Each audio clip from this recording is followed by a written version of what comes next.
De nuevo.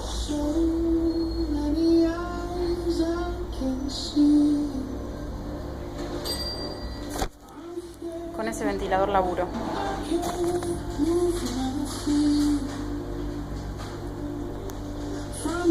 Puta madre.